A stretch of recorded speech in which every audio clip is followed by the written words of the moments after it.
तो गाइस मैं रामनिवास जाटव। मैं अभी यूपीएससी की तैयारी कर रहा हूँ सर। अभी मैंने सर यूपीएससी प्री का टेस्ट दिया हुआ है सर, और अभी मैं इसके टेस्ट के लिए आया हूँ। तो जो इनमें जो क्वेश्चन हैं, जो एक प्रकार से एथिक्स के लिए एक छोटे छोटे तत्व के लिए रूप में हैं, और इन तत्वों को के द्वारा ही आप एथिक्स को समझ सकते हैं। क्योंकि छोटे छोटे तत्वों की अगर आपको जानकारी है तो ही आप एक अच्छा पदार्थ बना सकते हैं। जैसे कि जिस प्रकार से केमिस्ट्री में होता है, आवर्त सारणी में छोटे छोटे तत्व होते हैं, उनके सम्मिश्रण से ही एक पदार्थ बनता है। तो इसी प्रकार से ये एथिक्स के लिए एक छोटे छोटे तत्व ही हैं। तो इनको अगर आपको समझ है, विकसित सही जानकारी है, तभी आप एथिक्स के यूपीएससी के एथिक्स के क्वेश्चनों को सही प्रकार से समझ सकते हैं और हल कर सकते हैं। ये एक बहुत ही अच्छा प्रयास है सर का। तो अभी रामनिवास जी, आप एक प्रोसेस में पार्टिसिपेट किए जी जो कि आपका आंसर राइटिंग कंपटीशन था। जी इस सर। कंपटीशन में भाग लेके इनके सवालों को देख करके क्वेश्चन सॉल्व करते समय आपको क्या क्या अनुभव हुआ, थोड़ा वो बताइए। सर इन क्वेश्चनों को समझ के मुझे अपनी जो ज़िंदगी के बारे में जो मुझे पूर्ण अनुभव है कि मैंने क्या सीखा है, उन क्वेश्चनों के बारे में ही बताया गया है कि आपने समाज के बारे में कैसे इंटरेक्ट करते हैं, किस प्रकार से संबंध है आपके लोगों से, और किस प्रकार से आप दूसरों को प्रभावित करते हैं। तो यही क्वेश्चन है जिनसे आप यूपीएससी के एथिक्स के क्वेश्चनों को समझ सकते हैं। और ये जानना बहुत ज़रूरी है कि आप लोगों को किस प्रकार से प्रभावित करते हैं, अपने वार्तालाप से, अपनी सोचों से, आपके जो कार्य करते हैं कार्यशैली से किस प्रकार प्रभावित करते हैं। तो यही ये यूपीएससी के लिए ज़रूरी है, और ये यूपीएससी की मांग भी है। क्योंकि जब आप फील्ड में जाते हैं तो ये बहुत ज़रूरी है कि आप अपने संस्था के लोगों से किस प्रकार से वार्तालाप करते हैं, आप वो कैसे प्रभावित करते हैं। आप यही अगर नहीं कर पाएंगे तो आपकी जो आदेश है उनको थोड़ा समझने में कठिनाई हो सकती है। इसलिए आपका कम्युनिकेशन होना जरूरी अच्छा भी है। तो एक तो आपका ये इसके बारे में राय रहा कि ये सारे क्वेश्चंस काफी अच्छे रहे। जब को सर इसमें कोई ऐसा खंड जो कि आपके दिल को छू गया, जिनको क्वेश्चंस को सॉल्व करते समय आपको इमोशंस या फिर आपको लगा कि आप कहीं अतीत की गहराई में चले गए, ऐसी बातें थोड़ा एक और साझा करें। सर इसमें जो मुख्य खंड मुझे लगा, उसमें लगा था साक्षात्कार। क्योंकि साक्षात्कार के द्वारा हम एक व्यक्ति को किस प्रकार से जानना चाहेंगे, उन साक्षात्कार के द्वारा हम व्यक्ति को समझ सकते हैं। तो जो इसमें जो क्वेश्चन थे ना, वो बेसिकली उसी पर आधारित थे कि हम किसी प्रकार से साक्षात्कार करना चाहिए और कैसे कैसे क्वेश्चन करना चाहिए। क्योंकि इन क्वेश्चनों के माध्यम से ही हम उस व्यक्ति के बारे में और उसकी सोच, विचार, व्यवहार, इन सारे के बारे में जानकारी प्राप्त कर सकते हैं। तो ये क्वेश्चन है ना, एक प्रकार से बहुत ज़रूरी है, और एक यूपीएससी के लिए जो तैयारी कर रहा है उसके लिए बहुत ज़रूरी है कि किस प्रकार से हम साक्षात्कार की तैयारी करें। तो एक प्रकार से प्री डेमो टेस्ट हो गया है एक प्रकार से। और आपकी कोई सलाह हमारे लिए कि हम इसको और कैसे बेहतर कर सकते हैं? इसकी सलाह में यही है कि जो क्वेश्चन है थोड़ा इसको और प्रैक्टिकल रूप से किस प्रकार से इसको बना सकते हैं। जैसे कि केस स्टडी, क्योंकि केस स्टडी इसमें यूपीएससी के लिए बहुत ही महत्वपूर्ण हो जाता है। क्योंकि कोई समस्या है, कोई परिस्थिति जन्म होती है, तो वो उस परिस्थिति में आप कैसे किस चीज़ को फैसले लेंगे, तो वो बहुत ज़रूरी है। और जो केस स्टडी के माध्यम से ही हम उस चीज़ को समझ सकते हैं। तो ये इसको शामिल करना मेरे लिए, मैं समझता हूँ, बहुत ज़रूरी है। बहुत बहुत धन्यवाद। और आपकी तरफ से अगर कोई खास मैसेज हो जो कि यूपीएससी की तैयारी कर रहे हैं बच्चे, क्या उनको इस तरीके का टेस्ट पेपर तो देखना चाहिए या फिर बेकार को उनका समय बर्बादी है? नहीं सर, मैं यही कहूँगा कि कोई भी कार्य होता है वो बर्बाद नहीं होता है। जो इस टेस्ट में दिया गया है क्वेश्चन है वो बहुत ज़रूरी है फॉर एथिक्स के लिए। क्योंकि ये छोटे छोटे क्वेश्चन ही आपको कहीं ना कहीं आगे वाली समस्याओं के लिए समाधान प्रदान करते हैं। तो ये कोई टेस्ट पेपर एक प्रकार से प्री तैयारी के लिए तौर पर आप इसको देख सकते हैं। Thank you very much Jatav ji. Okay sir. तो गाइस मैं Ramniwas Hello, myself Mayur Sagar, and right now I am preparing for the civil services examinations. And my qualifications: I am a BTech graduate in electronics and communication engineering. Today I have appeared in this ethics test paper conducted by My Vidya, and I am very much thankful to Mr. C.K. Misra sir for conducting such examination. As I felt, since this is my second attempt, then I actually found that ethics paper played a very great role that as far as selection is concerned.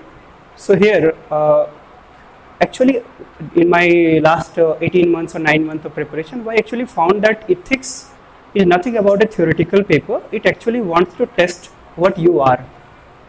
Means in paper notes or in the pen and paper, the peoples who are in the UPSC board that actually wants to replicate yourself, that whether when you are going to be part of the civil services, how you are going to take up the situation. And as for me, the ethics is about to be good and to be efficient, and in this direction, the test today what sir had conducted contains the questions from theoretical aspect, your personal views, whatever experience in your life, means try to drag out all the things what actually you are, whatever through your experiences, through your the learned behaviors, through your exam process, or whatever you encountered in due course of your life. The paper requires consistency. The paper requires your some straightforward approach. We cannot, as per my experience is concerned, I cannot generalize the preparation of this paper as it is a theoretical or philosophical kind of the thing. Rather, I found that everybody finds the questions are too easy. Everybody can take that I can solve the paper, but only the critical thing which makes the difference is that the marks when you got. And here it requires some administrative skills type of thoughts. What an administrator is going to think about the society, not about only his personal wisdom learned from any derived sources, rather from the practical perspective. So this is my experience with regard to the paper, and the exam today what I appeared it's too much facilitating, and hopefully, but few things are which require actually improvement in this test paper. One thing why my previous friend colleague had told about कि paper was lengthy, but I think I would like to suggest one thing that with respect to the previous papers of UPSC, that this type of exams should be coherent. Exams should be number of questions obviously a little bit of less, bigger depth should be inquired into, and more. And in addition to the theoretical case, later that 5 or 10 case studies we should put in, so that exactly what the people understand and think, that should be the find out. So this is the things, and hopefully I would very thankful that I would be a part of this exam, and I also am aspiring for the such type of things and platform would also going to available to us in the next coming time. So do you think that it could serve as an elementary exercise for UPSC aspirants? Yeah, Like of course. Whoever is coming for the preparation. Of course, ethics paper is more about practicing. Whatever you think, this is a very good platform. I think everybody who is in part of this process definitely going to benefit you, because we cannot say that to express yourself in the public domain, it's a one-shot effort. You should be a part of that process, and that could only be done through when you go through some test papers, go through some practice session, mock session, and that could only possible through these platforms. So it obviously inheriting, enthusing as well as encouraging the platform. And which question among this say touched you the most? The last sections which carry the test about your skills, about your experience, and a few in first part that is relating more about the theoretical things or your ideas, that the part which actually asks about how you judge the people who are trustworthy, how you behave with a stranger. So those things actually require the two important things as per my concern, that what if there is a coherency, congruency between the what the person did and what the person speaks, that there should have a mismatching between these two terms. Then the people, because in this world, globalized world, every person is a learned person. Every person be a part of this networking era, learned one.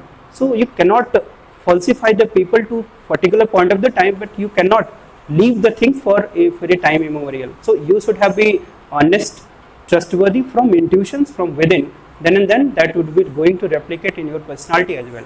So there are few questions I found this is, and they are very testimonial, and I think these are the most important things. And how do you feel about your answers? Are they your own copyright? Do you think it's so? It should be now? Yeah, answers ethics we cannot be judgmental, at the same time we cannot be any referential.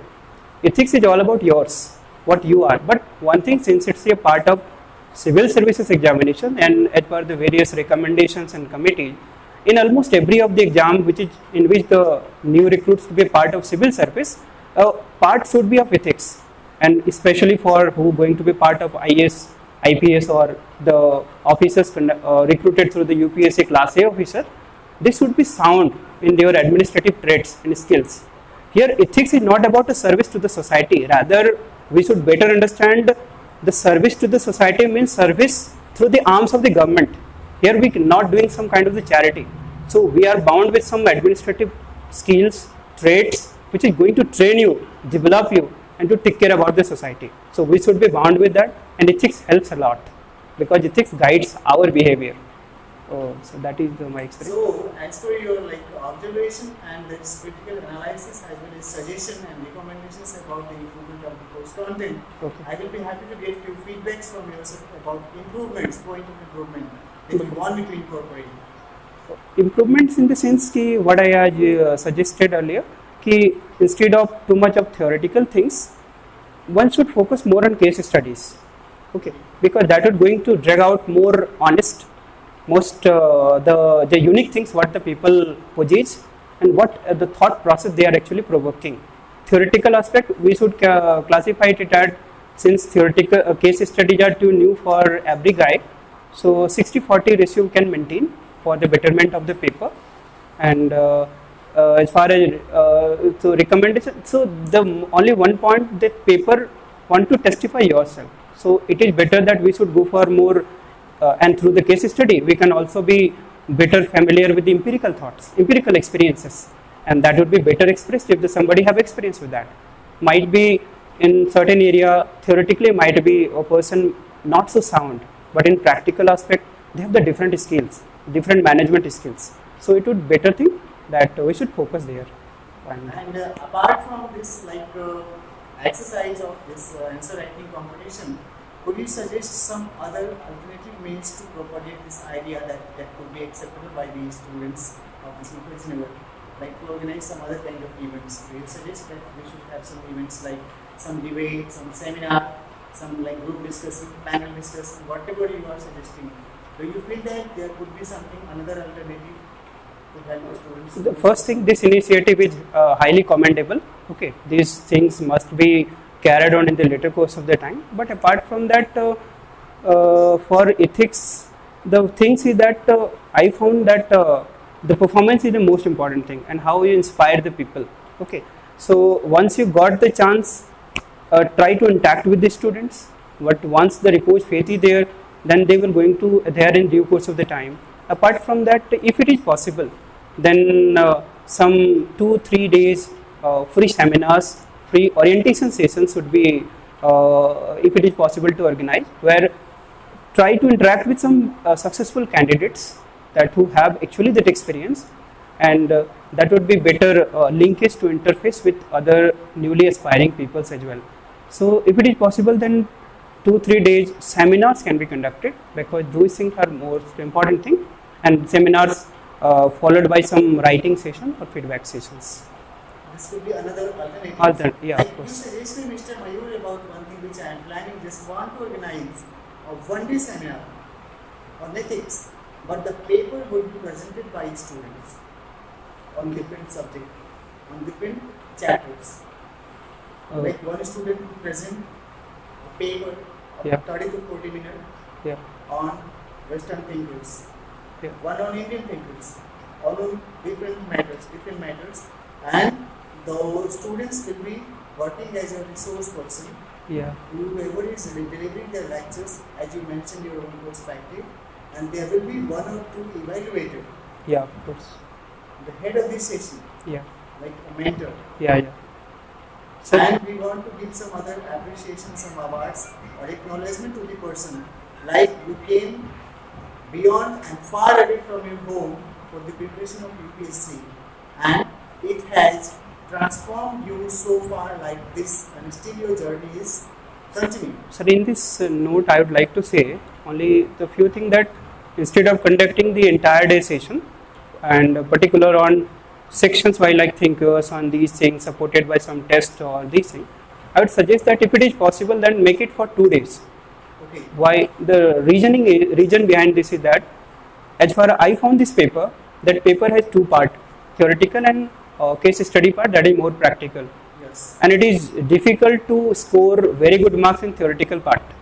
It is quite bit efficient to score better marks in the case studies part. So better thing is that in the 2-day session you can take up the basic theme of the theoretical part and followed by some test in the first day. In the second day case study you can conduct And more suppose focused in on. second day, Mr. Mayur, we are going to conduct the whole day on this case study. Yeah, So we will have around 5 hours in a day yeah, discussion. If we are assuming that like breakfast also we will start by 10 a.m. and we can conclude by 5 p.m. So And case- it will be like 1 to 2 yeah. will be the lunch break. So among these 5 hours, around 6 or 10 students could be deputed to discuss different like those case studies, or a mentor should discuss the same. if it is possible, then successful candidates should discuss. Apart from assisted with the mentor, because it's a kind of dual communication mediums which actually works in the public domain. If you going to be too much theoretical, and if the experienced persons are actually sitting while observing the things are actually what is going on, that since they had experience with the process, and if they got marks, let's say with respect to the paper, they are going to be judgmental with your process. And what do you think about organizing panel discussion with faculty, with the students? It would be inspiring. Okay. Like someone is having interest in history, someone is geopolitics, someone Yeah. is in like climate or everything else, someone is politics, Yeah. and we will have some discussion. As I used to watch on that Rajya Sabha that those experts are discussing their perspective. So in such a manner, students could be competent enough to Yes. explain their views properly. So we will have such session planned. Definitely, sir, these will works. But most thing is that it should be followed with some performance sessions. That Yes. is only possible through test series, test papers, evaluations, some feedback. And if we are suggesting that reward procession would be there, then that would be encouraging, accommodating. But do not make it too much theoretizing. Yes. Otherwise, it would be monotonous for the people. It would be manageable to make 2 hours, 3 hours. But to make it an effective manner program, it should be followed, and it must be feedback with some value judgmental. Value judgmental means some practical things what actually learned from the people from there. We will be happy to Okay. co-create this system Okay. in Mukherjee. Okay, thank you, Thank you, sir. Mr. Mayur. Thank you. Thanks a lot, sir. Thank you very much. Hello.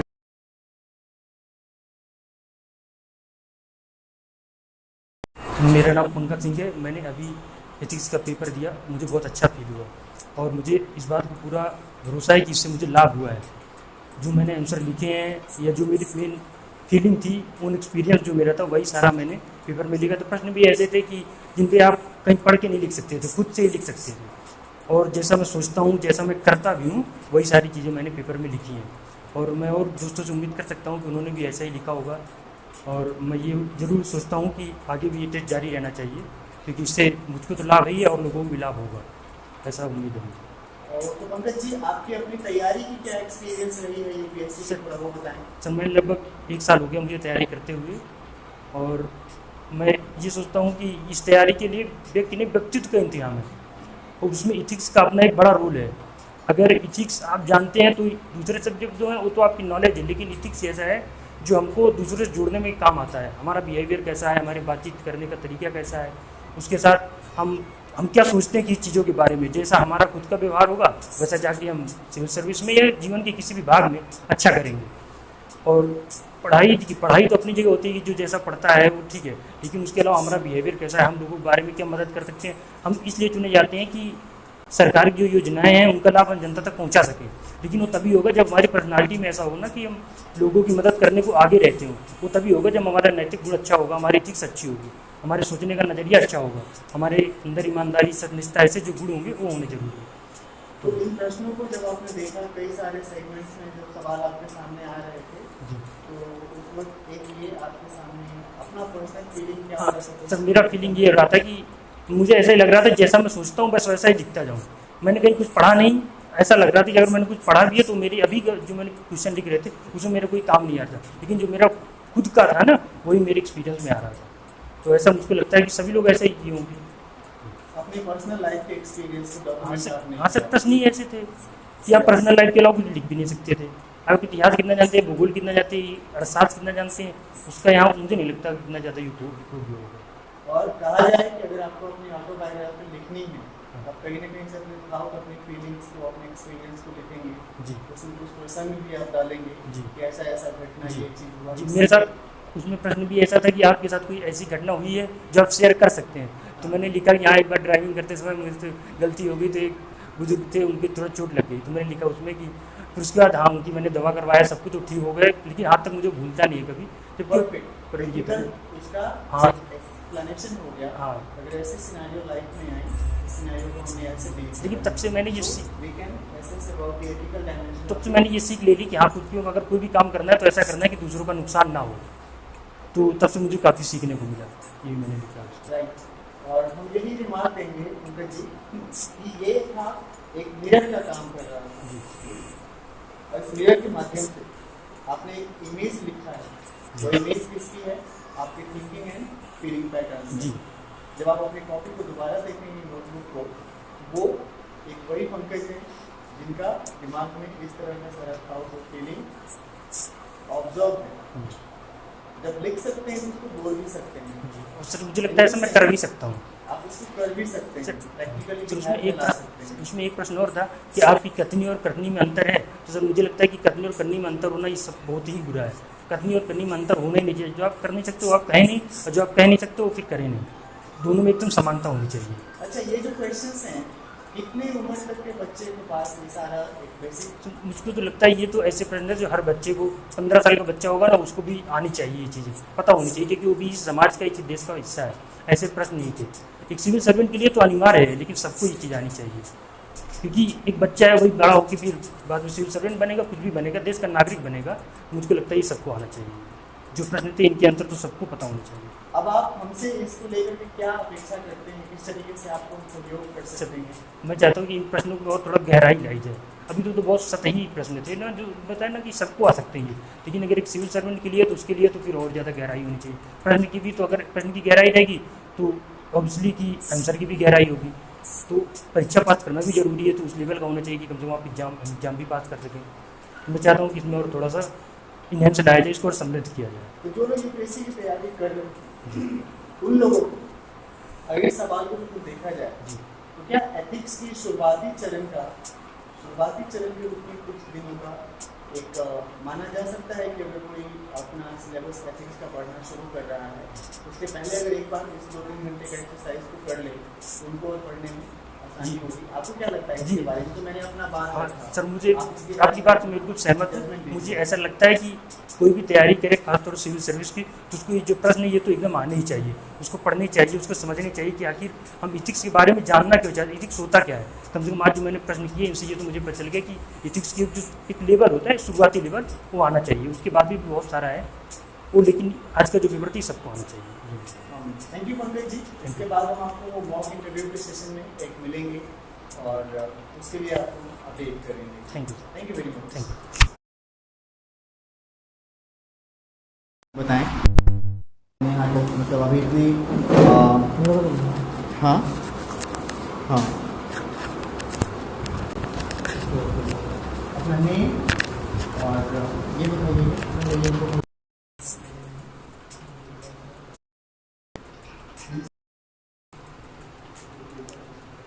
बताएं। हमको लगा कि लेंदी था, तो हम बोलना चाहेंगे आपके लिए मिश्रा जी सर कि चीज़ों थोड़ा सा उसको कम कर दीजिए। मतलब जितना क्वेश्चन था उसमें टाइम तो ही रहेगा, थोड़ा सा बढ़ा दिया जाए, क्योंकि अचानक कुछ चीज़ अगर आपको मिला, कोई नई बात मिली और लेंदी हो जाए फिर थोड़ा सा मज़ा नहीं आएगा। थोड़ा सा करना क्या है उसको कि उसको कम कर देना है।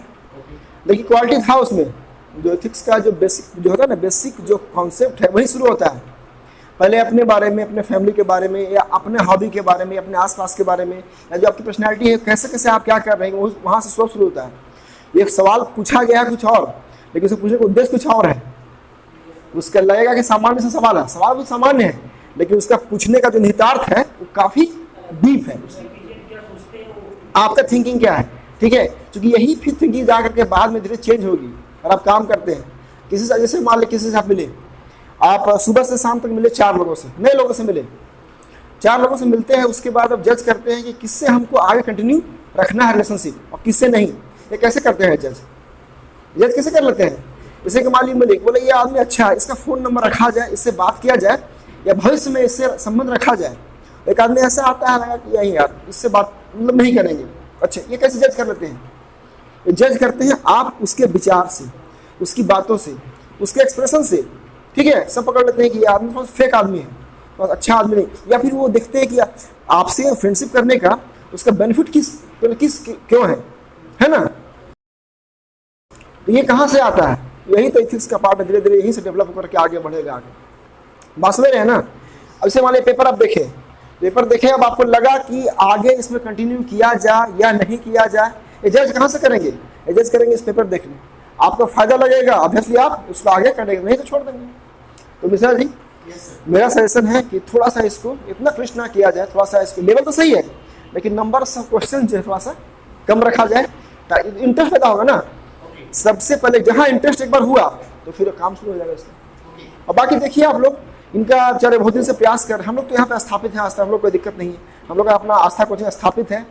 ये हमारे फ्रेंड ये चलिए स्वामी अग्निवेश जी के साथ मतलब एक काम करते, वहाँ हमसे मुलाकात हुई थी, तो कहा कि मेरा एक ऐसा कॉन्सेप्ट है हमारी विद्या वंदना, तो ठीक है आइए प्रमोट करते हैं। अब जितना ये मेहनत करेंगे और जितना आप लोग का सपोर्ट होगा ये आगे बढ़ेगा, है कि नहीं? और कुछ यही बेसिक बात है, यही एकदम बेसिक बात है, ठोस बात है। अगर आपको इसमें अच्छा लगेगा ऑब्वियसली आप किसी को रिकमेंड करेंगे, अच्छा नहीं लगा तो फिर नहीं रिकमेंड करेंगे, देख लीजिए आप लोग जैसा है कि नहीं? जी हमारे बहुत ही अच्छे व्यक्ति हैं, अच्छे फ्रेंड हैं, तो इनके उज्जवल भविष्य के लिए हम चाहेंगे कि हम मतलब बोलेंगे कि बेस्ट ऑफ आगे बढ़िए। और ये जो आपका विद्या माई विद्या बनना है, देखिए इसका जो कॉन्सेप्ट है अच्छा है, अब इस कॉन्सेप्ट को कैसे थोड़ा सा और इम्प्लीमेंट किया जाए ये वाली बात है। इनका मतलब विचार तो बहुत अच्छा है कि इसको ऐसे करना फायदेमंद होगा, ठीक है? तो मेरी ओर से शुभकामनाएं आपको, इसको आगे बढ़ाइए और कीजिए और उत्साह से काम कीजिए, ठीक है? और संख्या आज कम है तो उसको देखने का हमलाना है, क्योंकि हम शुरू किए थे क्लास तो संख्या से 1-2 शुरू किया अभी। तो एक तो ये कंपोनेंट जो हमारे लाइफ का पार्ट रहा है 2009 से 2019 10 इयर्स कंप्लीटली, जब हमारी पर्सनालिटी की ट्रांजिशन स्टार्ट हुई। मैं बीएससी बायोटेक्नोलॉजी ग्रेजुएट हूँ और पटना बिहार से बिलोंग करता हूँ। उस वक्त मैं +2 के बच्चे को बायोलॉजी की कोचिंग दे रहा था, जो कि तैयारी करते हैं मेडिकल के लिए। एनसीईआरटी बुक मैं फॉलो करवाता था। आप एनसीईआरटी बुक्स को देखेंगे, उसमें एक लिखा हुआ है प्रीफेस में CCE continuous and comprehensive evaluation, number 2 NCF national curriculum framework, number 3 child centre system of education. उसकी लैंग्वेज को आप पढ़ेंगे, एनसीईआरटी डायरेक्ट करता है कि हम बच्चों के अंदर सेल्फ स्टडी की हैबिट को डेवलप करें। They rely on the same concept that unless and until students will be treated as participants in their learning process, it won't be possible to groom them properly. So for that purpose, मैंने क्या किया, बच्चों को थोड़ा बहुत वो council करना शुरू किया, कुछ टिप्स बताने शुरू किए। और फिर 2009 के सितंबर से मैंने वर्कशॉप ऑर्गेनाइज करना शुरू किया अलग अलग स्कूल्स में, सिर्फ उन्हीं सारी स्किल्स के ऊपर। नवंबर तक 2 महीने में लगभग वहाँ के 5000 बच्चे को हमने काउंसलिंग करी 1 डे सेमिनार के माध्यम से। और फिर मैं बिलासपुर छत्तीसगढ़ चला गया था, वहाँ 200+ ऑर्गेनाइजेशंस में अपनी प्रोग्राम हुई। डिटेल आप अपनी वेबसाइट पे देख सकते हैं।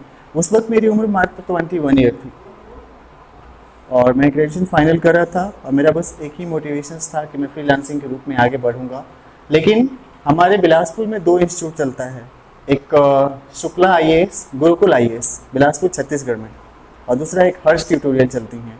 उस वक्त मुझे जब IAS एस्पायरेंट्स के साथ मिल करके उनके बीच में अपनी फीलिंग्स को और अपनी इमोशंस को बताने की एक चांसेस मिली, मैंने देखा कि ये काफ़ी लोगों के द्वारा एक्सेप्ट किया जा रहा है। देन आई डिसाइडेड कि इसको और अपर लेवल पे कहाँ ले जाया जाए।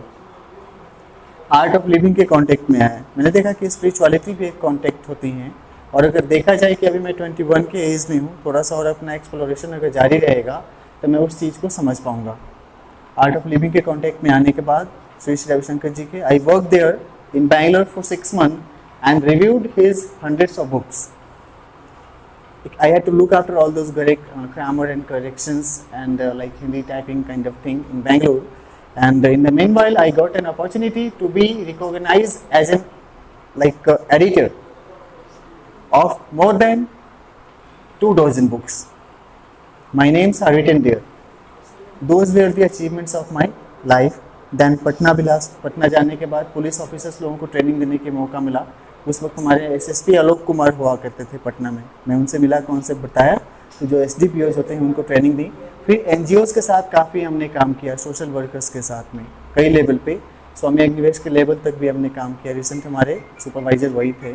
अब आज तक की जो जीवन की जो अनुभव थी, यूपीएससी की तैयारी खुद हमने भी करी. इस बार मेरा 6th अटेम्प्ट फाइनल हुआ.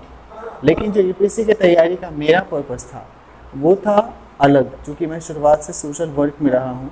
लेकिन ये जो प्रोसेस होता है, इस प्रोसेस को आपकी पर्सनल लाइफ से, लव लाइफ से, प्रोफेशन से, फैमिली से, सोशल इकोनॉमिकल जो आपकी बैकग्राउंड है, आपके आसपास के जो लोग हैं, कैसे आप सबके साथ मैनेज करते हैं. मेरे दिमाग में आया कि जो मेरी जर्नी वहाँ 2009 में स्टार्ट हुई थी, इसको यहाँ से एक मुकाम दिया जाए. अभी थोड़ी देर में आपको मैं एक अपना राइटअप दूंगा जो मेरे आंसर्स हैं इन सारे क्वेश्चंस के. तो सबसे पहले ये सारे सवाल के रूप में मैंने इन टॉपिक्स को एक्सप्लेन किया. पहले ये सारे सवाल हमने लिखे, फिर एक एक करके सारे सवालों के जवाब लिखे, जो कि अभी एक एलिमेंट्री बुक ऑफ एथिक्स के रूप में पब्लिश होने जा रहा है, जिसमें इन सारे क्वेश्चंस के हमने अपने हिसाब से एलोबरेट करी हैं. अपनी एक्सप्लेनेशंस हैं, उसके ड्राफ्ट कॉपी जो अभी नोट्स के रूप में मान सकते हैं, वो आपको मैं थोड़ी देर में अवेलेबल करवा दूंगा, तुरंत 5 मिनट के अंदर में. आप उसको ले जाएंगे, उसको देखेंगे कि आपने जो आंसर्स लिखे हैं और जो एक बेंचमार्क का आंसर इसमें दे रखा है, हमको लगा कि ले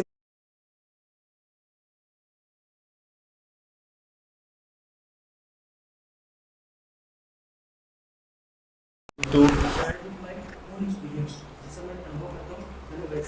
and it has to be because even Gautam Buddha has written his own experience in all those compiled 3 So start करते हैं. राज वो स्टार्ट हो जाएगा. यहाँ आ जाइए, सर को बुला लेते हैं, पहले थोड़ा सा स्टार्ट कर लेते हैं. रेडी. साथ ही साथ जो यूपीएससी के हमारे साथ जुड़े हुए हमको तो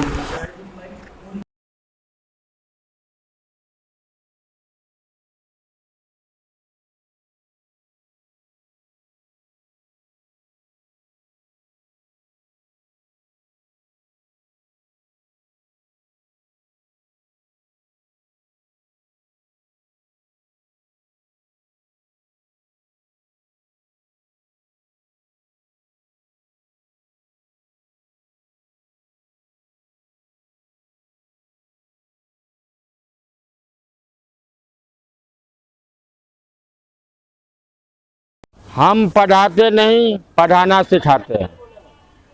मेरी विद्या वंदना कोर्स है अपनी सभी परीक्षा प्रत्याशियों के लिए, जैसे कि IAS, PCS, SSC, CGL, banking, CDS, NDA, railway and जो भी ऑथर है. आप किसी भी परीक्षा की तैयारी कर रहे हैं तो आपका स्वागत है. मैं 21 दिवसीय तक आपको निःशुल्क परीक्षण देंगे. ठीक है. आर्थिक जानकारी के लिए www ये क्या लिखा है sir?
politics has influenced a lot more that of the poorer section. So that's why I want to say to everyone to upbring the poorer section.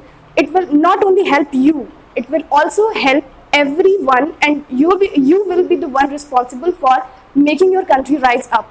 And today, as I've come in the answer writing competition, and here I just made myself realize that there are so many things that we don't ever think about in our busy lives. We just forget about our own feelings. If we are forgetting about own feelings, then how we are supposing to making others' feelings to be promoted? So that's how. Understand yourself first, then afterwards try to make others understand and then help them out. Otherwise, you're not going to help anyone if you'll be not understanding yourself. So that's why this is my opinion, to please refer this and at least for once try this. You will definitely be having good positive results. Thank you so much. Thank you very much.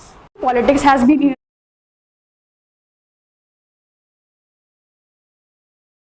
Hello everyone, my name is Prachi Goswami. I have recently passed my 12th examination from CBSE board, and I have planned to enroll myself with Bachelor of Arts program with Political Science as my specialization from Delhi University. Basically, become an IS officer is my most achievable aim, which I would definitely be achieving in my future. Whatever it costs, I would definitely be paying it, because becoming an IS officer is a huge opportunity to you to contribute towards your country, actually developing country which hasn't been developed yet. So you can be a participant in developing your country and could be remembered in the history also that you have also contributed in making your country develop. That's how. Actually, the most important and biggest phenomena behind IS officer is that one should able to promote the poorer section most, because the poorer section are the one which are not getting any facilities. Even if we'll be providing a bit of facility to them, they will definitely be outcase their talent on the stage, and you will, even if you have a lot of talents and you have a lot of facilities, you would not be able to do what the poorer section can do. So that's why we'll have to promote this section. And secondly, I would definitely like to tell this, that in today's reservation system, the youth are very getting frustrated because most talented people are not getting promoted to the upper section of the society. That's why India is a developing country, because India is not getting the most talent. Hello everyone, my name is everyone, I'm Sakshi Goswami. I'm pursuing Bachelor's of Business Administration from the Institute of Professional and Excellence of Management, which is affiliated CSS University. So now today I'm here for answer writing competition, in which I have attempt all 350 questions which are relevant, which are based on our life, what we actually are, what should we do and what we want to do. If I'm talking about an IS officer, that we know that how powers in the hands of an IS officer, how he is a powerful man. So becoming an IS officer is a good thing in the entire world in this scenario. So the major problem of this economy is the education system, in which people are doing a lot of hard work but they are not getting that much opportunities. So we should think about it. An IS officer should be think about the education system, that in India there are so many reservations in which those are not willing, they are getting so much opportunities, but those are willing, they are not getting opportunities. So we should think about it, the education system of our India, and there are so many major problems in our economy. We should think about it. So Ms. Goswami, tell us about your educational background and experiences so far about life. What you have pursued in your education field so far? Basically, now I'm pursuing the Bachelor's of Business Administration, in which I have experienced a lot of things, like how we can be professional, how we should be in professional life, how should we work.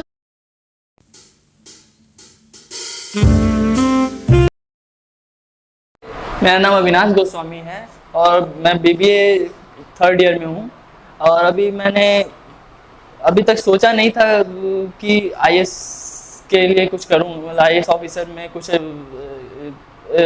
Attempt लूँ, लेकिन मैं यहाँ आया हूँ, पहली बार यहाँ आया हूँ इस IS यहाँ पे टेस्ट दिया मैंने, और इस टेस्ट दे के मुझे अच्छा एक्सपीरियंस लगा। और ये क्वेश्चन सीरीज़ देख के मुझे ऐसा लगा कि ये एक सेल्फ असेसमेंट जैसे, अगर ये क्वेश्चन कोई भी मतलब अगर अपने घर पे आराम से अपने आत्म मंथन के लिए अपने जीवन की सारी मतलब जो अपना लिखना चाहे वो अपना लिख सकता है उसके बारे में, और वो खुद से भी करना चाहे तो वो सारे क्वेश्चंस वो कर सकता है जो कि वो सोचता है, लेकिन वो सोचता है करने के लिए, लेकिन जीवन में वो कर नहीं पाता है। डेली रूटीन बनाता है लेकिन वो उसको फॉलो नहीं कर पाता है। वो डेली सुबह उठता है कि ये करूँगा वो करूँगा, लेकिन उतना वो कर नहीं पाता है।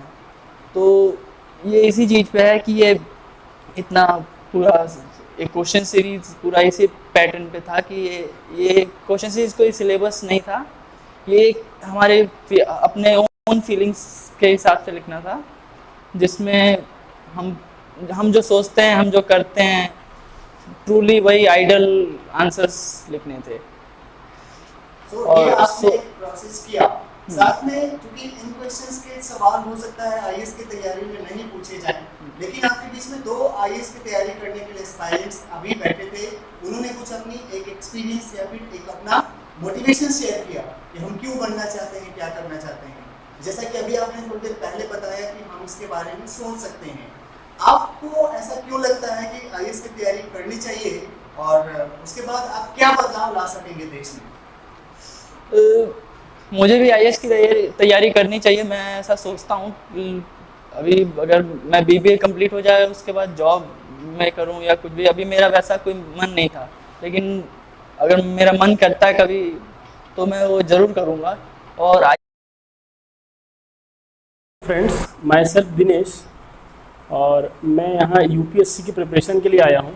ऑलरेडी जो क्वालिफिकेशंस हैं वो ग्रेजुएशन मेरा आर्ट स्ट्रीम से हुआ है, और मैं टेक्निकल में भी मेरे पास ग्रेजुएशंस हैं। मैंने आईएमई किया हुआ है, और मैं ऑलरेडी जॉब भी कर रहा हूँ, इंडियन रेलवे में हूँ मैं। और अभी मैं लगभग 9-10 सालों से जॉब कर रहा हूँ, लेकिन अभी मुझे ऐसा लगा कि एक लास्ट चांस है मेरे पास और मुझे प्रिपरेशन करनी चाहिए। तो मैंने इस 8 साल के जर्नी में मैंने ये देखा कि कुछ ऐसे पावर्स हैं जो एम्प्लॉय को नहीं होते, और वो पावर्स अगर हमें मिलें तो हम उनका देश के योगदान में, समाज में सही तरीके से यूज़ करके और एक बेहतर भविष्य बना सकते हैं। इस दृष्टि से, इस सोच के साथ मैं यूपीएससी की प्रिपरेशन कर रहा हूँ। और चूँकि ये जो प्रोजेक्ट है मेरी विद्या वंदना प्रोजेक्ट, इसके बारे में मैंने देखा, मुझे अच्छा लगा, और मुझे कंपटीशन भी देना था। चूँकि मैं बहुत नया हूँ यूपीएससी में, अभी 8-10 दिन ही हुए हैं मुझे दिल्ली आए, और मैं यूपीएससी के बारे में वैसे तो ज़्यादा कुछ नहीं जानता हूँ, लेकिन थोड़ा बहुत जो मैंने यूट्यूब से और यहाँ के कोचिंग एटमॉस्फेयर से सर्च किया है, तो अब मुझे लग रहा है कि मैं कर सकता हूँ। और इस दृष्टि से भी मैं ये कॉम्पिटिशन में भाग लेना चाह रहा था कि मेरी आज क्या रियलिटी है, मैं अपनी कंडीशन को समझूँ, इसलिए मैं यहाँ पर आया।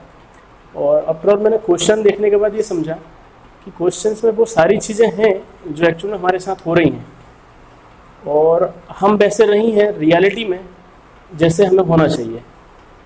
सोच तो हमारी सबकी अच्छी है, मोटिवेशन हर जगह से मिल रहा है हमको, लेकिन एक्चुअली रियलिटी में वो चीज़ें होनी चाहिए।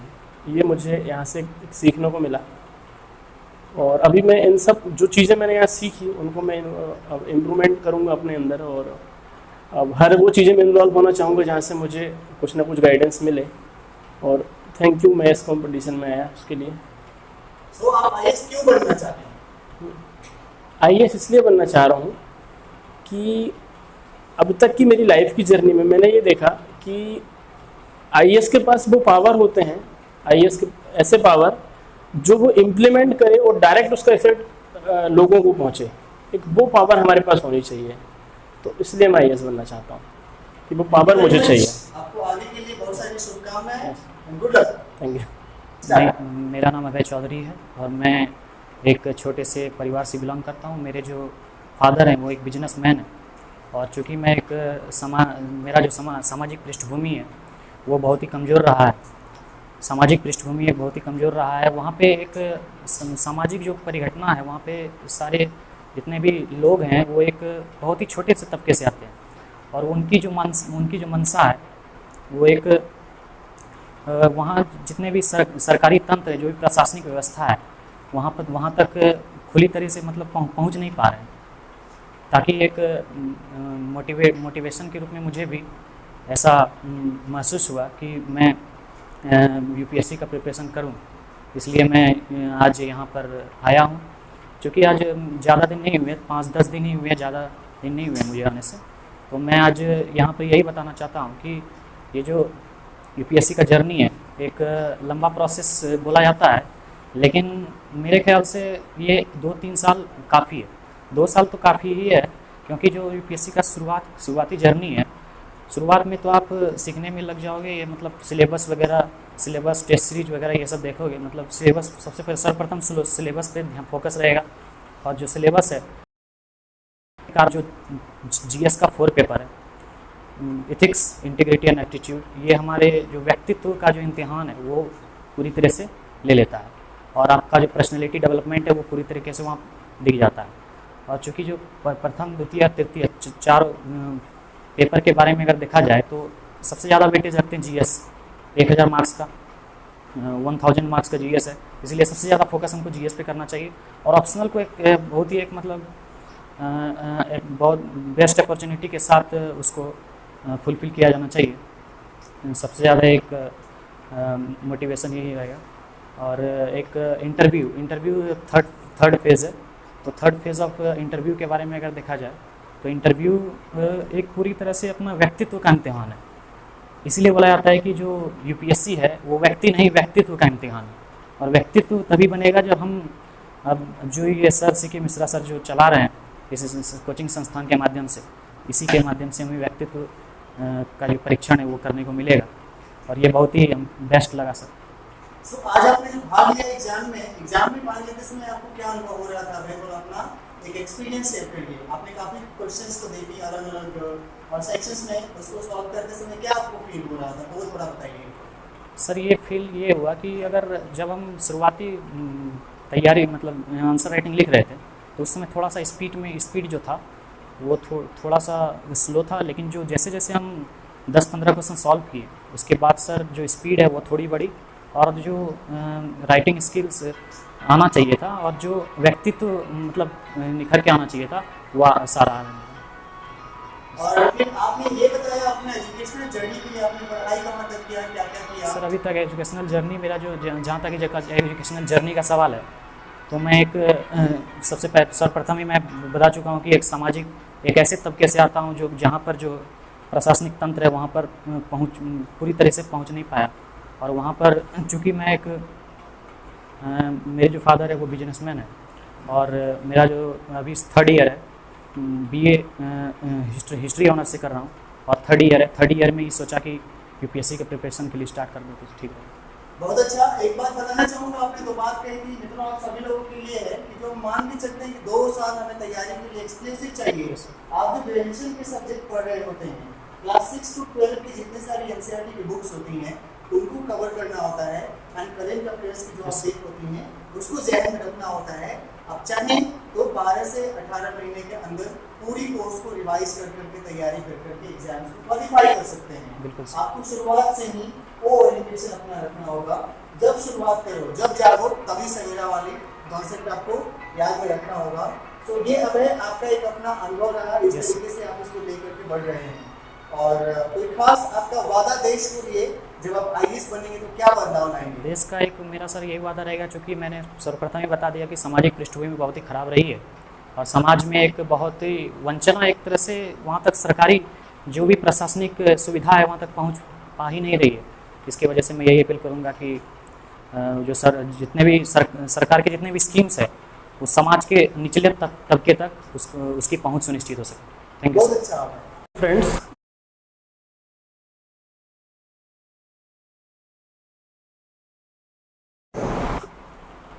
नमस्ते, मेरा नाम चंदन मिश्रा और मैं अभी इस मेरी विद्या वंदना प्रोजेक्ट को लेकर के आपके साथ रूबरू हुआ, जिसमें आज आप पहली बार हमारे साथ यहाँ उपस्थित हुए हैं इस आंसर राइटिंग कंपटीशन में, जो कि एथिक्स एंड इंटरव्यू को फोकस कर करके हमने आज ऑर्गेनाइज किया।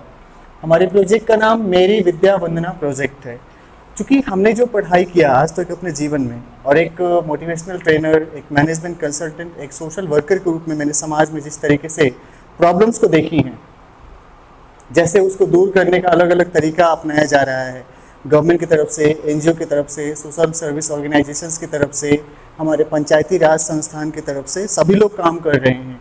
लेकिन कहीं ना कहीं से भ्रष्टाचार अभी भी व्याप्त है, लोगों की ज़रूरतें पूरी नहीं हो रही हैं। हम जिस तरीके की भारत की कल्पना करते हैं, कैसा हमारा सामाजिक, राजनीतिक, आर्थिक सभी के साथ न्याय, समानता और सारी सुनिश्चित की जानी चाहिए, है कि नहीं? हम भारत के लोग भारत को संपूर्ण प्रभुत्व संपन्न की बात करते हैं। संपूर्ण प्रभुत्व संपन्न ओवरऑल सारे कॉन्टेक्स्ट में होनी चाहिए, राइट? अभी कुलभूषण जाधव की जो बात को लेकर के जो बात हुआ वहाँ पे, और इंटरनेशनल कोर्ट ऑफ जस्टिस का उसमें इन्वॉल्वमेंट हो रही है। देन रिसेंट हमारा पाकिस्तान के साथ डेवलपमेंट हुआ था, कहीं ना कहीं से इंटरनेशनल अभी जियो पॉलिटिकल कॉन्टेक्स्ट में बात करें तो पूरी दुनिया का आज योगदान है। आज हिंदुस्तान में कहीं भी कुछ भी हो रहा है तो पूरी दुनिया कहीं ना कहीं से एक दूसरे को रेगुलेट कर रही है, ये बात हमको ध्यान में रखने के लिए चाहिए। ये भारत, यहाँ के आसपास के जो टेरिटोरीज हैं, जो सी हैं, जो और सारी कंट्री हैं, उन सब का डिसीजन भी हमारे यहाँ के डिसीजन को प्रभावित करता है। कहीं दूर बैठा हुआ हमारा नॉर्थ अमेरिका, काफ़ी दूर, नॉर्थ अमेरिका के प्रेसिडेंट डोनाल्ड ट्रंप का कोई स्टेटमेंट आता है और इस स्टेटमेंट का इफेक्ट हमारे इंडिया के ऊपर पड़ता है। चाइना की जो हैं उनकी जो स्टेटमेंट्स आती हैं वो हमारे इंडिया को इन्फ्लुएंस करता है। यहाँ अगर कहीं टेररिस्ट का वार छूटता है अगर मिडिल ईस्ट में, इसका इफेक्ट हमारे देश के ऊपर पड़ता है। ये रशिया के साथ हम अगर एक डील कर रहे हैं एक चीज़ को लेकर करके, क्या चीज़ खरीद रहे हैं, राफेल ना, उसको लेकर के हमारा जो अमेरिका के साथ स्ट्रेटेजिक पार्टनरशिप दूर है, जो बिल्कुल भारत के एकदम मान के चले तो दूसरे छोर पर है, दुनिया के बिल्कुल अपोजिट में। धरती पे आप यहाँ हैं और अमेरिका बिल्कुल, अगर यहाँ से नीचे निकलेंगे तो शायद वहाँ पे आपको अमेरिका मिले। उसका इफेक्ट हमारे यहाँ पड़ रहा है, राइट? कहीं वेल मछलियाँ मर रही हैं, उसका इफेक्ट हमारे ऊपर पड़ता है। हमारे पूरे विश्व की जो व्यवस्था है वो यहाँ दूर देश में कहीं यूरोप के पास बैठा हुआ एक कंट्री है, वहाँ उसकी सारी ऑफिसेज हैं, हेड ऑफिस उससे गवर्न की जा रही हैं। कहीं न्यूयॉर्क है जो कि पूरे वर्ल्ड के व्यवस्था को देख रहा है, और एक हमारे पास का बैठा हुआ चाइना, इसके इन्फ्लुएंस हमारे पाकिस्तान के ऊपर, फिर हमारे बांग्लादेश के ऊपर, साथ में हमारा नेपाल के ऊपर किस तरीके से हमारे देश को प्रभावित कर रहा है। इसकी जो आसपास की कंट्री के साथ जो रिलेशनशिप हैं वो कहीं ना कहीं से हमारे देश के संप्रभुता के ऊपर अपना प्रभाव डालती हैं। हमारे हिंद महासागर में जो इन्वेजन हो रहा है चीज़ों को लेकर के, ओवरऑल जियो पोलिटिकल कॉन्टेक्स्ट में आपको देखना होता है, सोचना होता है कि किस कंट्री की क्या डेवलपमेंट हो रही है और उसका पूरी दुनिया का हमारे देश पे क्या प्रभाव पड़ रहा है। क्योंकि अब हम वन वर्ल्ड फैमिली के कॉन्सेप्ट पे काम कर रहे हैं, एक विश्व परिवार के कॉन्सेप्ट पे काम कर रहे हैं। और देश की जो स्ट्रक्चर है, आपको पता होगा अमेरिका भी कहीं ना कहीं से ब्रिटेन का गुलाम रहा कुछ समय तक, और इंडिया भी। तो उस तरीके से बात देखें, वहाँ पे भी लोकतंत्र है और हमारे यहाँ भी लोकतंत्र है कि नहीं? लेकिन वो उतना डेवलप्ड हो गया, हम डेवलप नहीं हो पाए। उसने वर्ल्ड वॉर में एक सुपर पावर के रूप में भाग लिया था, पूरे जापान को उसने डेवस्टेट कर दिया था। उसके बाद जापान का अपना कोई आर्मी का पावर नहीं है, उसके बावजूद जापान को लेकर के ओवरऑल डेवलपमेंट की बात करें तो जापान चाइना को टक्कर देता है टेक्नोलॉजी और सारी चीज़ों को लेकर के। उसकी राइवलरी वो चीज़ है उस स्पेशल सी में। तो किस तरीके से कैसे क्या हो रहा है, व्यवस्था पूरी दुनिया का कैसे संचालित हो रही हैं। विश्व में जो व्यवस्था बना हमारे प्राचीन काल से, सिंधु घाटी सभ्यता से लेकर के अभी तक वर्तमान में हमारे देश में क्या क्या चेंजेस हुई हैं, किस तरीके से विरासत संस्कृति हमारी डेवलप होती रही हैं, उन सबको सहेज करके समेट करके जो हमारा संविधान है, जो हमारी अपनी जियोग्राफी है, हमारे यहाँ जो इकोनॉमिक, अभी 2 दिन पहले बजट हमारा रिलीज हुआ, नया बजट, नया हमारे यहाँ गवर्नमेंट बना है मोदी सरकार का, तो कैसे क्या हमारे देश में हो रहा है, इन सबको समझ करके जो बच्चा रेगुलर पेपर पढ़ रहा होता है, द हिंदू रेगुलर जिसके दिमाग में अपडेट होता है, जो गवर्नमेंट के डिसीजन को, गवर्नमेंट के प्लानिंग को समझता है, वो यूपीएससी एस्पायरेंट के रूप में भाग लेता है देश की सेवा करने के लिए, ताकि हम डीएम बन सकें। और वैसे 10 लाख में से 1000 लोग सिलेक्ट होकर के एक साल डीएम, या डीएम बनने का तो सपना बहुत सबका रहता है, 150 से 200 के बीच के लोगों को आईएएस का पोस्ट मिलता है। और आप जहां आए हैं दिल्ली के मुखर्जी नगर के मार्केट में, हर एक कोचिंग संस्थान का तैयारी करवाने का मकसद वही है कि हम बच्चों को आईएएस बनाएं। IAS, IPS, IFS, IRS, IRTS, ऐसे बहुत सारी चीज़ें हैं जो कि सर्विसेज बच्चों को दी जाती हैं इस सिविल सर्विस के एग्जाम को क्वालिफाई करने के बाद, जिसमें ये सारे कंटेंट बच्चों को पढ़ाए जाते हैं।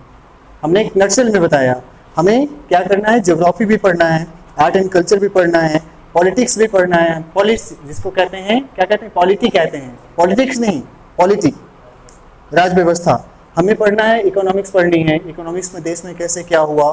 फिर आपको इसमें पढ़ना है एथिक्स, इंटीग्रिटी एंड एप्टीट्यूड, नीति शास्त्र, सत्यनिष्ठा एवं अभिवृत्ति की भी आपको पढ़ाई करनी है, ताकि एक सिविल सर्वेंट बनने के बाद आप देश के लिए पूरी नैतिकता का पालन करते हुए जिम्मेदारियों का निर्वाह कर सकें। पूरे 25 लाख 20 लाख जो आपके जिला के जितने सारे पॉपुलेशन है, उन सबके लिए वेलफेयर स्कीम्स को इम्प्लीमेंट करने की जिम्मेदारी आपके कंधे पे होती है।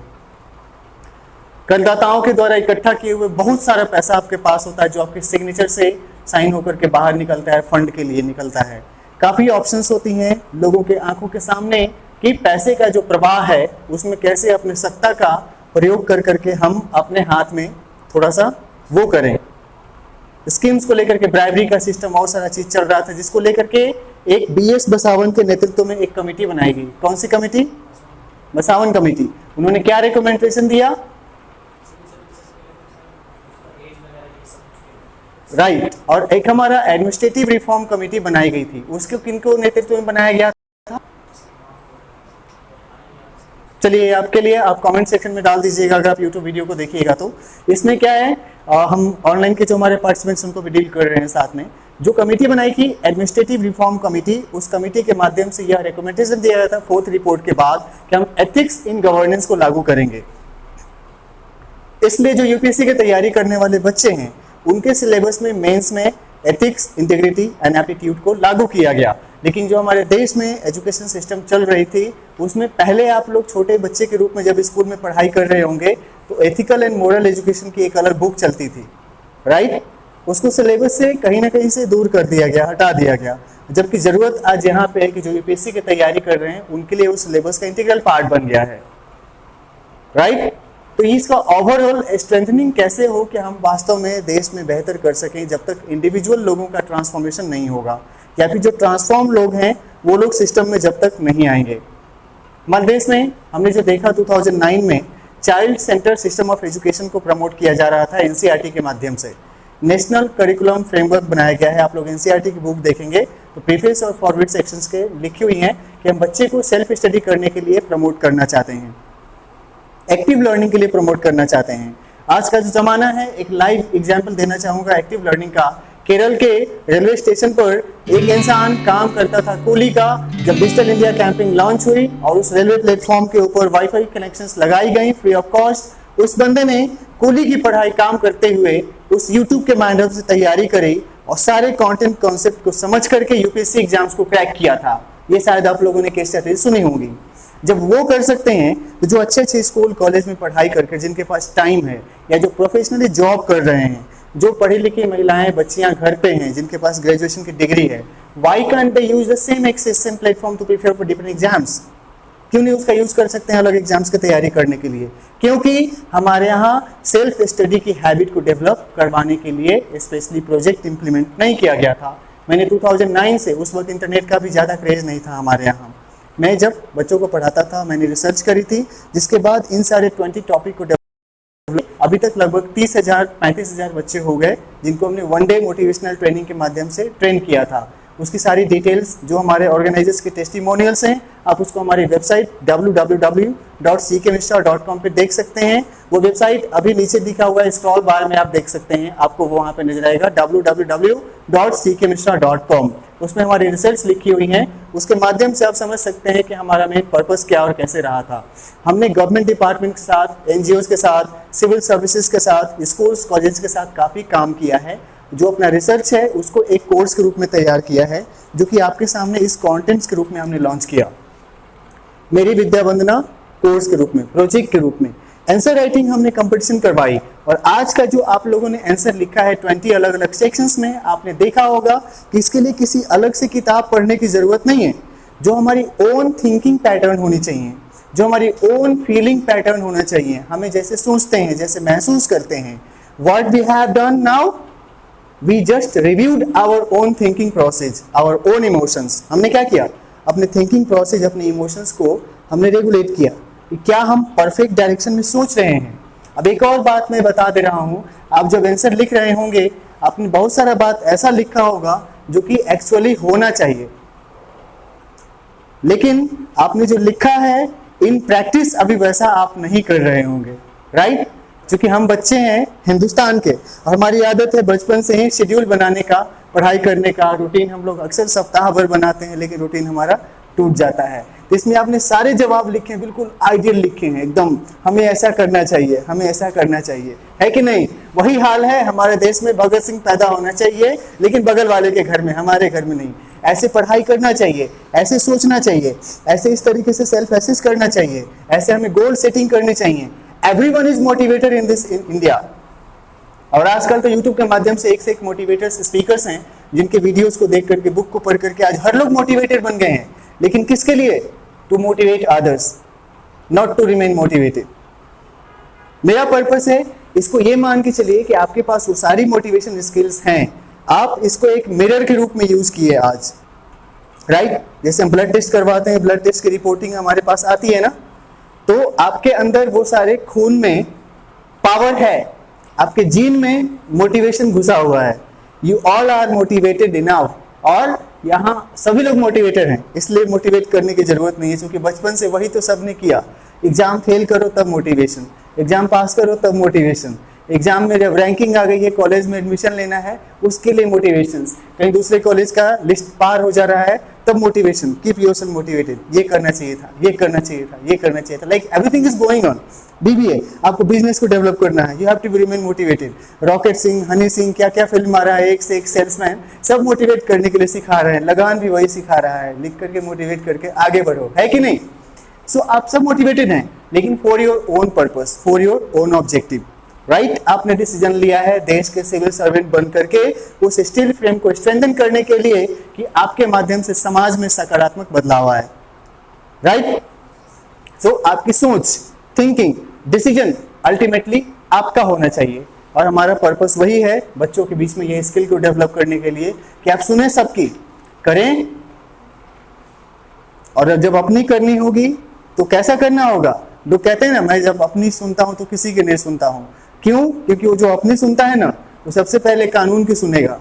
पता है कुछ गलत बोलेंगे पहले जेल के अंदर चले जाएंगे, इसलिए वो अपनी सुनना है तो पहले कानून के सीमा के अंदर रख के बोलना होगा। नंबर 2, लॉजिकली सही बात बोलना पड़ेगा, नहीं तो मेडिकल एग्जामिनेशन करवा करके लोग उसको पागल प्रूफ करके पागल खाने में दे देंगे। सारा सिस्टम हमारे यहाँ अवेलेबल है, right? Medico legal system available है, इसलिए आपको balance of thought, balance of perception के साथ चलना है। नहीं तो घर पे भी कोई ज़्यादा अगर इंजीनियरिंग की पढ़ाई करा है और उसने अरस्तु के जैसा अगर उपन्यास बोलना शुरू कर दिया, थोड़ा सा क्या कहते हैं फिलोसफी की बात, तो लोग कहते हैं इसका थोड़ा लगता है कहीं कुछ स्क्रू में कुछ प्रॉब्लम आ गया है, पढ़ाई का डायमेंशन खुल गया, इसका तो सिलेबस ही नहीं पढ़ा था। Why like this? वो थिंकिंग प्रोसेस थोड़ा हो जाता है, इमोशनल हो जाता है। बुद्ध भी क्या थे, राजा के बेटा थे, उनके दिमाग में कुछ अलग चल गया, दुनिया में घूम करके आए कि दुख है, दुख का कारण है, दुख का उपाय है, ऐसा करना चाहिए, है कि उनको सारा सुख मिल रहा था। वो एक इंस्टिंक्ट होता है अलग तरीके का, राइट? तो हर कोई इनोवेटिव है, इसलिए हम ह्यूमन कहे जाते हैं कि हम में नहीं बंधेंगे। लेकिन हाँ, जब आप एक सिस्टम का पार्ट बन जाते हैं तो अपनी सत्ता, अपनी सोच, अपनी विचारधारा को एक खास प्रोटोकॉल में बांधना होता है, जिसको कोड ऑफ कंडक्ट कहते हैं। यस और नो? आचार संहिता कहते हैं। वो बंधन है सभी के ऊपर। अब एक डीएसपी के पास या एसएसपी के पास आर्म्स पावर हैं, लेकिन जिस तरीके से आप देखते हैं बॉलीवुड का कि एक आईपीएस बना हुआ है और सबसे खतरनाक वो गुंडा का रोल प्ले कर रहा है, सबसे बड़ा विलेन वही निकल करके आ रहा है कि नहीं? तो ऐसी चीजों को देख करके प्रशासन और देश की राजनीतिक व्यवस्था, सामाजिक व्यवस्था के ऊपर मन में शक और सवाल पैदा होता है कि नहीं, राइट? उसको दूर करना है और बनना क्या है?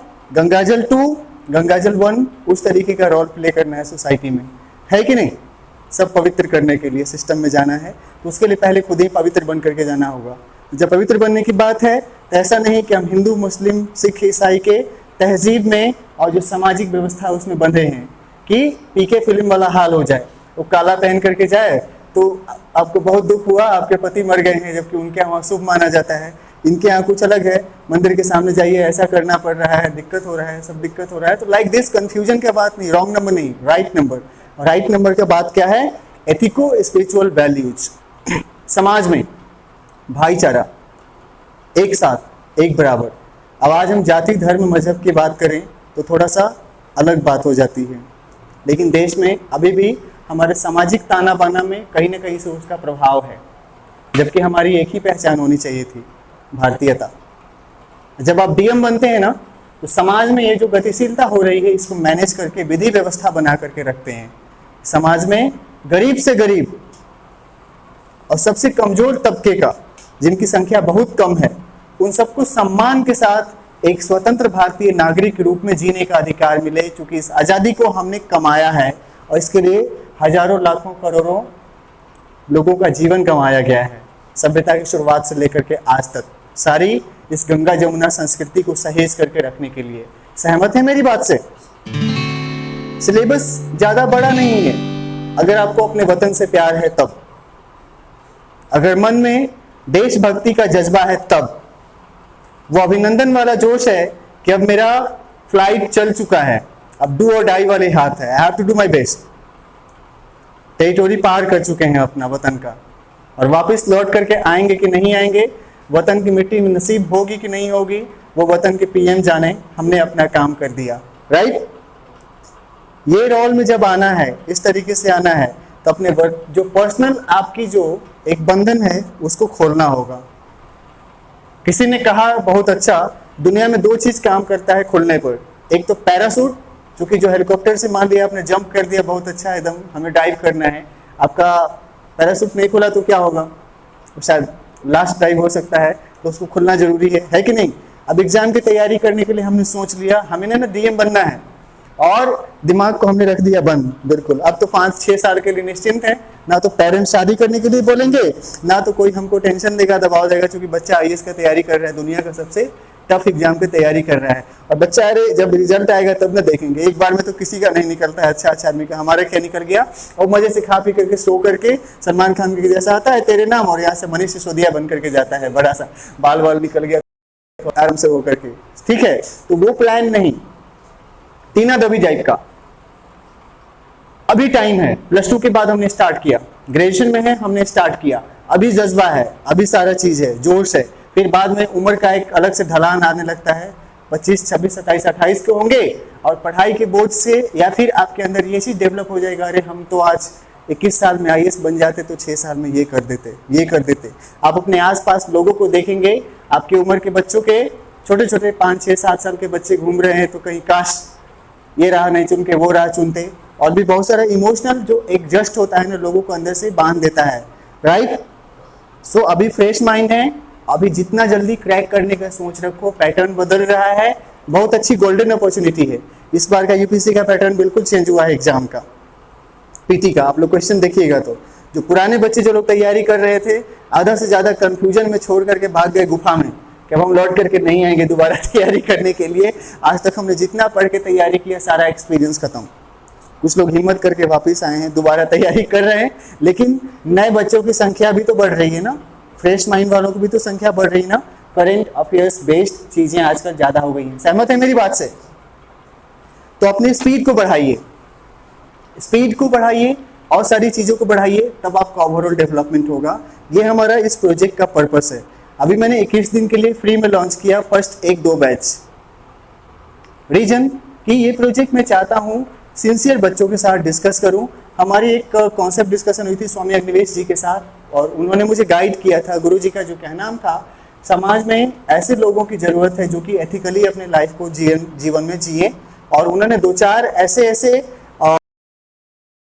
कहानी सुनाई मुझे, स्पेशली एक हर्ष मंदर, और भी ऐसे उन्होंने आईएएस ऑफिसर्स की कहानी सुनाई जिन्होंने सिस्टम का पार्ट बन करके और वास्तव में गरीबों के लिए लड़ाई लड़ी, चेंज लाई थी। वो उसी प्रोजेक्ट के मिशन से इंस्पायर होकर के ये प्रोजेक्ट लाए हैं। आगे यहाँ पे अभी आस्था आईएएस के साथ में सांख्य आईएएस के साथ, और भी हमारे कई सारे अच्छे मित्र हैं, इनिशिएटिव्स करके काम करके चला रहे हैं। जैसे राजेश सर हो गए, वो 64 बीपीएस इनिशिएटिव चला रहे हैं। श्री पूजन जी जो कि शिव आईएएस चला रहे हैं, और वो स्पेशली सीसेट की तैयारी करवाते हैं। मुकेश सर साइंस टेक्नोलॉजी का अपना इंस्टीट्यूट चलवा रहे हैं, मास्टर स्ट्रोक। साथ में द सक्सेस आईएएस एक इंस्टीट्यूट है जिसको कि प्रकाश रंजन सर चला रहे हैं। राकेश पांडे सर जो कि हिस्ट्री के फैकल्टी हैं। इन सबसे पढ़ने का भी मौका मिला, गाइडेंस मिलता है तो सबके साथ मिलकर के आगे चल करके एक बड़ा प्रोजेक्ट लॉन्च करूंगा, ताकि सुपर 30 के पैटर्न पे जैसा कुछ न कुछ वैसा हम लोग एक मार्केट में मॉडल सेट कर सकें। ये अपना आगे का प्लान है, इसको लेकर के हम यहाँ आए हैं, जिसको डिस्कस कर रहे थे। अब हम चाहेंगे कि आज के इस प्रेजेंटेशंस में जो आपकी एक रिव्यू रही है सेल्फ एक्सप्लोरेटिव प्रोसेस के माध्यम से, क्या इससे आपको अनुभव हुआ, कैसा लगा जब आप आंसर लिख रहे थे, इसमें क्या बदलाव होना चाहिए, क्या अच्छा लगा, क्या ऐसे चीज़ को ज़्यादा से ज़्यादा लोगों तक ले जाना चाहिए, आपकी अपनी लाइफ की क्या एक्सपीरियंस रही है और आगे क्या बदलाव लाने की प्रेजेंटेशन दिया है, बिना तैयारी करके दिया, बिना सोचे समझे लगातार बोलना था, जो दिल में हमने बोल दिया खुल करके, है कि नहीं, फ्लुएंटली। आपको अपने बातों को फ्लुएंसी के साथ थोड़ी देर एक्सप्लेन करना है, ठीक है, इन फ्रंट ऑफ माइक, अपने नाम परिचय देते हुए, सही है। ये एक पार्ट है आपका इस चीज को लेकर करके। आगे इसमें आपने देखा होगा हमने 2 चीज और प्रोजेक्ट किया था। एक, हम मॉक इंटरव्यू करवाने की बात कर रहे हैं सभी को। एक आईएएस ऑफिस बनने के लिए, आईएएस ऑफिसर बनने के लिए जब आप जाते हैं इंटरव्यू पैनल में, मेंस एग्जाम क्रैक करने के बाद किस तरीके से आपसे सवाल पूछे जाते हैं, कैसे अपने आप को तैयार करेंगे, उसकी छोटी सी झलक मिलेगी जो बच्चा अभी तैयारी शुरुआत नहीं किया है उनको, और जो तैयारी कर चुके हैं, जिन्होंने एग्जाम दिया है पीटी मेंस का, उनके लिए बिल्कुल एडवांस लेवल का सेम काइंड ऑफ एक हम साइमुलेशन एक्सरसाइज करेंगे उस इंटरव्यू का, कि आपको लगे कि नहीं अभी से अब क्या बदलाव लाना है ताकि मैं इस प्लेटफॉर्म पे पहुंच सकूं, राइट। एक प्रोसेस एक भी आपको दूंगा, अभी बुक मैंने प्रिंट करवाने के लिए दे दिया है, मेरी विद्या वंदना, एक किताब हमने लिखी है, सेम क्वेश्चंस का आंसर्स उसमें लिखा है, अभी हिंदी में पूरा हो गया है, इंग्लिश का ट्रांसलेशन जारी है, वो भी मैं आप लोगों के बीच में साझा करूंगा, ठीक है। तो ये आज हमारी तरफ से इस मेरी विद्या वंदना प्रोजेक्ट का एक इंट्रोडक्शन था जो आपके बीच में शेयर कर रहा था। हमारे पार्टिसिपेंट्स की जो रिव्यूज हैं, जो वीडियोज हैं, उसको नेक्स्ट वीडियो में आपके साथ हम साझा करेंगे। हम आपसे यही कहेंगे कि नीचे दिए गए लिंक को आप देखिए और साथ में मिलकर के इस प्रोजेक्ट को आप ज्वाइन करिए। मेरा पूरा वादा है कि आपको ज़्यादा से ज़्यादा इसमें फायदा होगा। मैं कोई बहुत बड़ा करोड़पति नहीं कि सलमान खान को रख करके थम्स अप का प्रचार करवाऊं, इसलिए खुद अपने प्रोजेक्ट के बारे में आपसे बताया है। If you want you can join this project, you will love it. Thank you very much.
Hello, मैं अभय चौधरी। आज इस मेरी विद्या वंदना प्रोजेक्ट के तहत आज कुछ पॉलिटी के अहम विषय के बारे में चर्चा करना चाहता हूं। और सर्वप्रथम मैं अगर बात करूं संविधान का एक अहम पूरा का पूरा जितने भी संविधान में संशोधन हो चुके हैं आज तक, आज तक 103 संविधान में संशोधन हो चुके हैं और 103 संविधान संशोधन होने के नाते पूरा का पूरा जो संविधान है एक बहुत ही, इसलिए बोला जाता है कि भारत का जो संविधान है वो विश्व का सबसे बड़ा एवं लिखित संविधान है, क्योंकि इतने ही हम संविधान में संशोधन हो चुके हैं कि इसको पढ़ना एक अपने आप में एक बहुत बड़ा काम होगा। और जो इम्प्लीमेंटेशन है, अगर देखा जाए संविधान में संशोधन, सर्वप्रथम देखा जाए तो संविधान में संशोधन के बारे में अगर देखा जाए तो सर्वप्रथम अनुच्छेद 368 जो कि संविधान में संशोधन के बारे में चर्चा करता है, वो इस बारे में बताता है कि संविधान में जो संशोधन करने की शक्ति है वो संसद के पास है। मतलब संसद जो है संविधान में संशोधन कर सकती है according to article 368 of the Indian constitution. ठीक है, तो इसमें अगर साधारण किसी व्यक्ति से अगर पूछ लिया जाए कि संविधान में संशोधन कितने प्रकार से होता है, तो 3 प्रकार ही बताएगा। साधारण बहुमत 50% +1, मतलब संविधान में जो हमारे मेंबर हैं, हाउस जो भी लोकसभा